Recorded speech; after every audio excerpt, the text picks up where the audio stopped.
झोपड़पट्टी बनाकर रहने वालों की कोई इज्जत नहीं होती। ऐसे लोग कहीं पर भी झुग्गी झोपड़ी बनाकर रहने लगते हैं। फिर जब भी सरकार उन्हें वहां से भगा देती है तो दूसरी जगह ढूंढकर वो लोग रहने लगते हैं। उन्हीं झुग्गी झोपड़ियों में मीरा नाम की एक लड़की भी रहती थी। अम्मा, वो देखो ट्रेन जा रही है। ट्रेन जा रही है तो मैं क्या करूं? हम लोग भीख मांगकर अपना जीवन यापन करते हैं। ट्रेन में बैठने का सपना भी मत देखना। ट्रेन में बैठने में कौन सी बड़ी बात है अम्मा? झुग्गी झोपड़ी में रहने वाले बहुत सारे लोग ट्रेन में बैठकर इधर से उधर जाते रहते हैं। वो सब बिना टिकट लिए ही ट्रेन के डिब्बों में घुस जाते हैं। हम लोग कोई भी ऐसा काम नहीं करेंगे जिसमें हम लोग फंसे।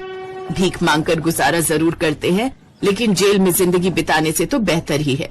उन लोगों ने जहाँ पर अपनी झुग्गी झोपड़ी बना रखी थी वहीं से ट्रेन भी गुजरती थी। उसी रेल की पटरी पर सुबह सुबह वो लोग शौच करने भी जाते थे।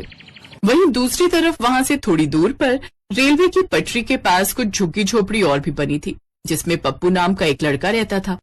पप्पा इधर आओ, एक बात बताऊं। क्या बताओगे तुम? यही ना कि आज तुझे भीख में कुछ नहीं मिला? अरे नहीं पप्पा, भीख मांग मांग के हमने बहुत पैसे इकट्ठे कर लिए हैं, तो हमारी शादी काहे नहीं कर देते? फालतू में शादी में पैसा खर्च करके क्या फायदा, बता। पप्पू को शादी के कीड़े बहुत ज्यादा ही काट रहे थे। वो हर रोज रेल की पटरी पर ही शौच करने बहुत दूर तक निकल जाता था। एक दिन उसके पिता उसके पीछे पीछे चले गए, ये जानने के लिए कि आखिर इतनी दूर ये क्यों चला जाता है। तो उसने देखा कि वो हर रोज इस मीरा से मिलता था। उसने देखा कि उसका बेटा पप्पू मीरा से बातें कर रहा है। मीरा, इससे पहले कि हमारी झोपड़ियां यहाँ से हटा दी जाएं और तुम कहीं और चली जाओ, मैं तुमसे शादी कर लेना चाहता हूँ।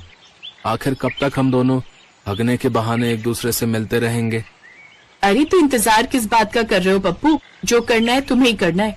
तुम मेरे परिवार से बात कर लो और शादी कर लेते हैं। पप्पू जैसे ही वापस आने के लिए मुड़ा, वैसे ही उसका पिता भी वहाँ से भाग गया और भागकर सीधा अपनी झोपड़ी में आकर बैठ गया।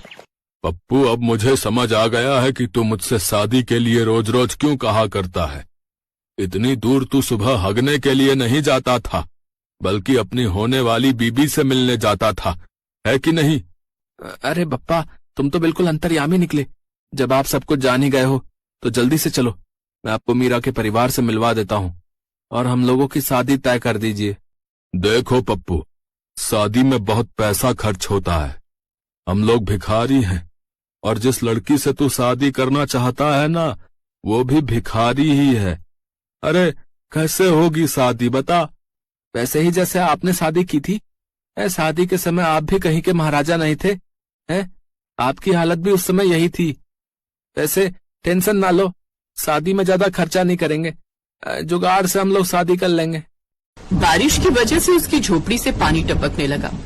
इस टपकती हुई झोपड़ी में अपनी बीवी को रखोगे? बप्पा, तुम सवाल जवाब बहुत करते हो। चलो चलो जल्दी चलो मीरा के यहाँ मेरी शादी की बात करने। पप्पू अपने पिता के साथ मीरा के घर गया और दोनों की शादी की बात तय कर दी। ठीक अगले ही दिन, मीरा, आज हमारी सुहाग रात है। तुम इस तरीके से शर्माती रहोगी तो कैसे चलेगा, बताओ। शर्म तो हर लड़की का गहना होता है मेरे पप्पू। बाहर देखो कितनी जोर से बिजली कड़क रही है, बारिश भी बहुत तेज हो रही है। इस झोपड़ी में कितने सारे छेद हैं, देखो ना, सारा पानी अंदर आता जा रहा है। बरसात के मौसम की वजह से हर रोज झमाझम बारिश होती थी। कपड़ों की बनी झुग्गी झोपड़ी पानी से लबालब भर गई। सारा पानी अंदर भर गया और कुछ ही देर में वो झोपड़ी टूटकर पानी में बहकर चली गई। अब वो दोनों काली रात में खुले आसमान के नीचे थे। बारिश भी बहुत तेज हो रही थी। अरे पप्पा कहाँ चले गए? कहीं बारिश में बह तो नहीं गए? तभी उसका पिता भागते हुए उन दोनों के पास आया और बोला, अरे बेटा पप्पू, हमारी झोपड़ी कहाँ गई? ससुर जी, हमारी झोपड़ी बारिश में बह गई। हमारे पास ना तो कोई तिरपाल है और ना ही मजबूत कपड़ा जिससे हम दोबारा झोपड़ी बना सके। और वैसे भी इतनी तेज तूफान आया है, कैसे होगा ये सब? अरे बातें मत करो, देखो बिजली कितनी तेज कड़क रही है। ठंड की वजह से तुम्हें बुखार आ जाएगा। तभी पप्पू के पिता की नजर ट्रेन के एक डिब्बे पर पड़ी जो काफी दिनों से बंद पड़ा था। पप्पू, वो देखो, वो ट्रेन का डिब्बा कई सालों से ऐसे ही बंद पड़ा है, फालतू में बेकार पड़ा है। चलो जल्दी से उस डिब्बे के अंदर चलते हैं, कम से कम इस बारिश से तो राहत मिल जाएगी। हाँ ससुर जी, ये आपने बिल्कुल सही कहा। हम लोग बचपन में इन्हीं ट्रेन के डिब्बों में छुपकर खेला करते थे, कभी कभी तो सो भी जाया करते थे। चलिए जल्दी चलिए, इस बारिश की वजह से तो हमारी सुहाग रात भी अधूरी रह गई। अरे मीरा, कम से कम अपने ससुर जी के सामने ऐसी बातें मत करो। इतनी तेज बारिश में मुझे कुछ भी समझ में नहीं आ रहा है कि कौन ससुर है कौन पति। जल्दी चलो।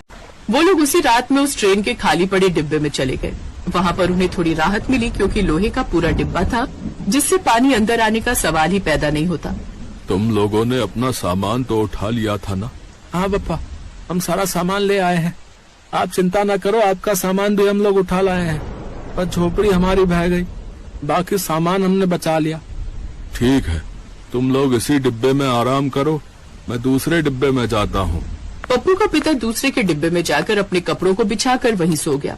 अगली सुबह भी बारिश बंद नहीं हुई। तब मीरा ने कहा, देखो पप्पू, हम लोग जिस तरह से झोपड़ी बनाकर रहते थे उसका भी कोई सहारा नहीं था। कभी न कभी वहाँ से भी भगा दिया जाता। तो इसी तरह जब तक हम इस ट्रेन के डिब्बे में रह रहे हैं तब तक इसको बहुत अच्छा आशियाना बना सकते हैं। हम लोग मिलकर इसे बहुत अच्छा सजाते हैं। क्यों ससुर जी, मैंने ठीक कहा ना? हाँ बेटा, बात तो तुमने सही कही। कुत्ता भी जहाँ बैठता है उतनी जगह साफ करके ही बैठता है। तो अगर तुम इसे अच्छा बना सकती हो तो बना दो, हम लोग भी तुम्हारी मदद करेंगे। इस तरह से उस झमाझम बारिश में तीनों ने मिलकर उस ट्रेन के डिब्बे को अंदर से इतना सजा दिया कि वो किसी आलीशान घर से कम नहीं लग रहा था। लेकिन उस डिब्बे में वो लोग हमेशा तो रह नहीं सकते थे। इसीलिए मीरा ने कहा, अब हम लोगों को रहने की कोई परेशानी नहीं है, लेकिन सरकार कभी न कभी तो यहाँ से हमें भगाई देगी। अब थोड़ा बड़ा सोचना पड़ेगा और भीख मांगनी बंद करनी पड़ेगी। हम लोग मिलकर कहीं मेहनत मजदूरी करते हैं और कहीं छोटी सी जगह लेकर अपना खुद का आशियाना बनाते हैं, वरना कब तक इधर उधर भटकते रहेंगे।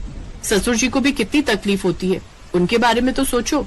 अब मीरा और पप्पू भीख मांगना छोड़कर मजदूरी करने लगे। उन्होंने अपने पिता को काम करने के लिए और भीख मांगने से मना कर दिया। 6 महीने तक वो लोग उसी ट्रेन के घर में रहे और कुछ पैसे इकट्ठा करके उन्होंने छोटा सा खेत खरीद लिया, क्योंकि खेत की जमीन सस्ती मिलती थी। लेकिन अगले दिन वहाँ पर सरकार के कुछ लोग आए और उस ट्रेन के घर से उन्हें भगा दिया। पप्पा, तुम चिंता मत करो, मीरा की वजह से ही हमें कुछ बड़ा सोचने का मौका मिला। वो ट्रेन का घर तो अब हमारा घर नहीं रहा, लेकिन जो खेत हमने खरीदा था वहाँ पर झोपड़ी बनाकर रहते हैं। फिर धीरे धीरे हम लोग पैसे कमाकर वहाँ घर भी बना लेंगे। पप्पू ने उसी खेत में झोपड़ी बना ली और वहीं रहने लगे। 6 महीने फिर से काम करके उन लोगों ने धीरे धीरे अपना भी एक छोटा सा घर बना लिया। अपना घर बनाने के बाद पप्पू वही पुरानी झुग्गी झोपड़ी वाले इलाके में आया और सभी को सीख दी कि हमेशा भीख नहीं मांगनी। मैं भी तुम लोगों की तरह भिखारी ही था। तुम सभी लोगों ने मेरी शादी में प्लास्टिक के ड्रम बजाकर हमारी शादी कराई थी। मेरा भी कर्तव्य बनता है ना कि तुम लोगों को अच्छी सीख दूं। कल से तुम लोग भी मेरे साथ मजदूरी करने चलोगे। सब लोग अपना अपना घर बनाओ। तुम लोग कब तक इधर उधर भटकते रहोगे भाई? और इस तरह धीरे धीरे उन सभी भिखारियों की जिंदगी भी बदल गई।